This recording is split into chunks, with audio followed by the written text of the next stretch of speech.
एक बात ध्यान दीजिएगा आप कि 11th क्लास में बहुत सारे बच्चे क्या करते हैं कि घूमने में ही अपना समय खत्म कर देते हैं। तो वैसा बिल्कुल आपको नहीं करना है, क्योंकि अगर आपने ऐसा किया तो फिर आपको ही ज़्यादा से ज़्यादा नुकसान होगा। क्योंकि अगर 11th क्लास की केमिस्ट्री आपकी कमज़ोर है तो 12th क्लास की केमिस्ट्री आपको बिल्कुल समझ नहीं आएगी। हे व्हाट्सअप गाइस, कैसे आप सब लोग। मैं हूं शमशेर अली और आप मुझे देख रहे हैं वीवो केमिस्ट्री चैनल पे। तो आज की इस वीडियो में हम ये आपको बताने वाले हैं कि इस चैनल पे यानी वीवो केमिस्ट्री चैनल पे 11th क्लास की केमिस्ट्री स्टार्ट होने वाली है। इस लॉकडाउन की वजह से बहुत सारे इंस्टीट्यूशंस बंद हैं, कोचिंग्स वगैरह सब बंद हैं। तो हमने सोचा कि इस चैनल के माध्यम से ही 11th क्लास की केमिस्ट्री हम स्टार्ट कर रहे हैं। तो आज हम आपको बताने वाले हैं कि 11th क्लास की केमिस्ट्री में कौन कौन सी चीज़ें आपको पढ़नी है। जब आपको 11th क्लास की केमिस्ट्री पढ़ना होगा तो आपको 2 बुक पढ़ना पड़ेगा। उसमें वॉल्यूम 1 होगा और वॉल्यूम 2 होगा। वॉल्यूम 1 में 7 चैप्टर आपको पढ़ने हैं और वॉल्यूम 2 में भी 7 चैप्टर पढ़ने हैं। तो चलिए हम लोग उसको क्लियर तरीके से देख लेते हैं कि आखिर 11th क्लास की केमिस्ट्री में हम लोग को पढ़ना क्या है।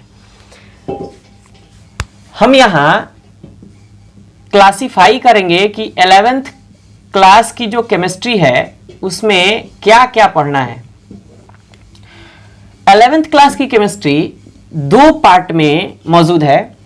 हम लोग स्पेशली एनसीईआरटी फोकस करेंगे, क्योंकि एनसीईआरटी एक ऐसा बुक है जो पूरे इंडिया में किसी भी एग्जाम पर्पस के लिए सबसे अच्छा बुक माना जाता है, चाहे वह बोर्ड लेवल का एग्जाम हो या कोई एंट्रेंस एग्जाम हो। जैसे IIT JEE, NEET, KVPY, NTSC, जितने टॉप लेवल के एग्जाम हैं इंडिया के, वो सब के सब एनसीईआरटी से उनसे क्वेश्चन पूछा जाता है।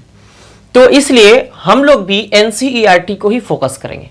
एनसीईआरटी आपको 2 वॉल्यूम में मिलेगा, एक होगा वॉल्यूम 1 और एक होगा वॉल्यूम 2। वॉल्यूम 1 में आपको 1 से लेकर के 7 चैप्टर तक पढ़ने हैं और वॉल्यूम 2 में 8 से 14 चैप्टर तक पढ़ने हैं। अब ये देखना है कि वॉल्यूम 1 के 1 to 7 चैप्टर तक हमको क्या क्या पढ़ना है।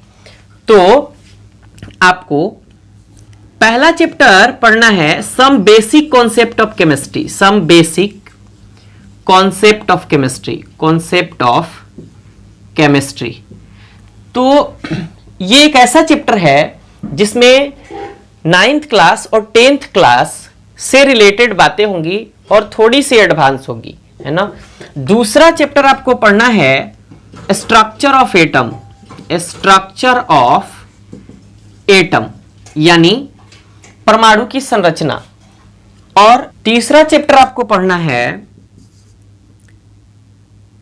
Classification of element, classification of elements and periodicity in properties. इसके बाद इधर हम लिखते हैं चौथा चैप्टर आपको पढ़ना है chemical bonding, chemical bonding and molecular structure, molecular structure. पांचवा जो आपको चैप्टर पढ़ना है ये पढ़ना है स्टेट ऑफ मैटर, और इस चैप्टर में आपको स्पेशली गैस और लिक्विड के बारे में पढ़ना है। अब छठे चैप्टर में आपको पढ़ना है थर्मोडायनेमिक्स, थर्मोडायनेमिक्स। और 7वें चैप्टर में आपको पढ़ना है केमिकल इक्विलिब्रियम। ये आपके फर्स्ट वॉल्यूम के चैप्टर हैं। इसमें आपको 7 चैप्टर पढ़ने, 1 2 3 4 5 6 7।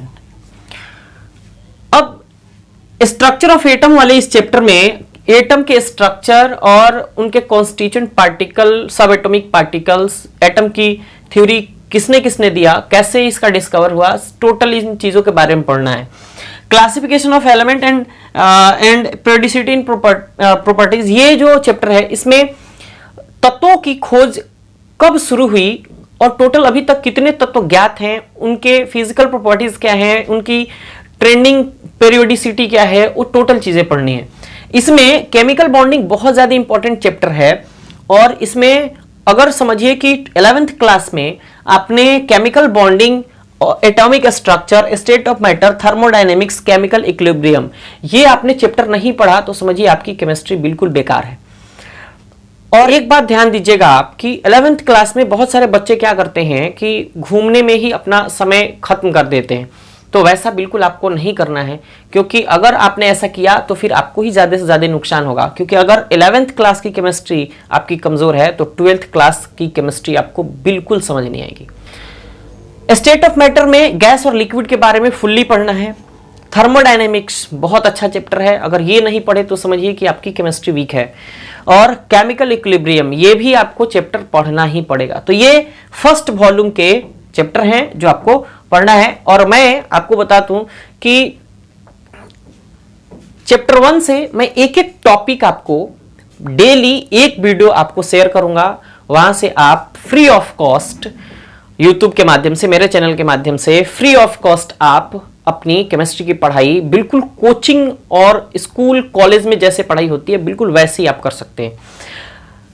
अब हम वॉल्यूम 2 की बात करते हैं।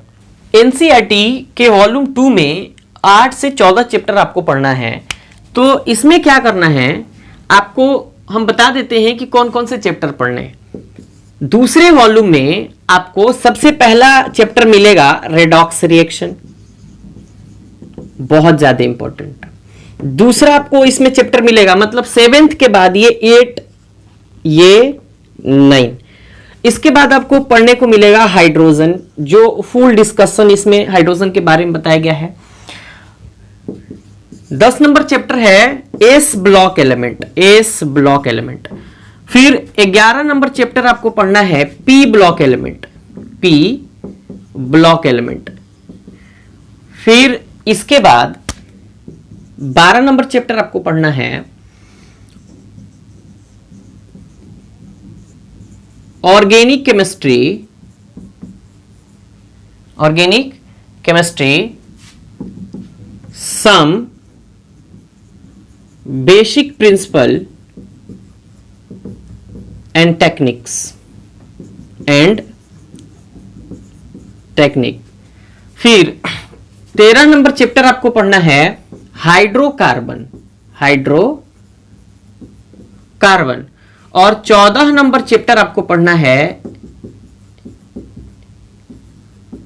Environmental chemistry, environmental chemistry. तो ये आपको 11th क्लास की केमिस्ट्री पढ़ने हैं, जिसमें 2 वॉल्यूम है, वॉल्यूम 1, वॉल्यूम 2, एक में 7 चैप्टर और दूसरे में भी 7 चैप्टर हैं। आपको टोटल 14 चैप्टर 11th क्लास में आपको पढ़ने हैं। इस सेकेंड वॉल्यूम में रेडॉक्स रिएक्शन काफी ज्यादा इंपॉर्टेंट है, हाइड्रोजन भी important, S block, P block आप खुद से भी पढ़ सकते हैं थोड़ा सा अगर मेहनत लगाएं तो। Organic chemistry, some basic principle and techniques बहुत ज्यादा इंपॉर्टेंट है। 10th क्लास में आप थोड़ा सा organic chemistry, carbon and its compound chapter number 4 आप पढ़ के आ चुके हैं। और उसके बाद पढ़ना है हाइड्रोकार्बन, और उसके बाद पढ़ना है इन्वायरमेंटल केमिस्ट्री। इसी में एक छोटा सा पार्ट है ग्रीन केमिस्ट्री, जो काफी ज्यादा इंपॉर्टेंट है। अगर इन्वायरमेंट को समझना है, पर्यावरण को समझना है, तो आप उसको पढ़ सकते हैं। इसमें इस कॉलम में सबसे ज्यादा इंपॉर्टेंट ये है क्योंकि यहीं से बेसिक ऑर्गेनिक केमिस्ट्री, जीओसी जिसको कहते हैं, जनरल ऑर्गेनिक केमिस्ट्री, यहां से स्टार्ट होती है। अगर ये नहीं समझ आया तो समझिए आपको पूरी ऑर्गेनिक केमिस्ट्री नहीं समझ आएगी। तो आशा करता हूं कि आपको वीडियो अच्छा लगा होगा, और इसमें भी अगर कुछ डाउट हो तो आप क्यूरी करिए, मतलब कमेंट बॉक्स में कमेंट करके आप मुझसे सवाल पूछ सकते हैं, या आप टेलीग्राम ऐप के माध्यम से वीवो केमिस्ट्री सर्च करके वहां आप उस चैनल से ज्वाइन हो सकते हैं और फिर वहां से डायरेक्ट आप क्वेश्चन पूछ सकते हैं। तो आपको ये कैसा लगा कमेंट करके बताइए। और सबसे पहली बात कि आप अपना गोल डिसाइड करिए कि आपको करना क्या है। मिलते हैं अगली वीडियो में कुछ अलग 11th क्लास की स्ट्रेटेजी के साथ। और अगली वीडियो में मैं आपको बताऊंगा कि ये 11th क्लास की केमिस्ट्री में जितने 14 चैप्टर हैं इनको हम लोग क्लासिफाई कैसे करते हैं। 10th क्लास की केमिस्ट्री जो थी बिल्कुल एक सिंगल बुक थी, सिंगल पार्ट था। अब 11th क्लास में ये पार्ट बट जाते हैं। तो अगली वीडियो में हम लोग उसकी बात करेंगे 11th क्लास की केमिस्ट्री को हम कैसे डिवाइड करके पढ़ते हैं। तो चलिए मिलते हैं नेक्स्ट वीडियो में। Thanks for watching.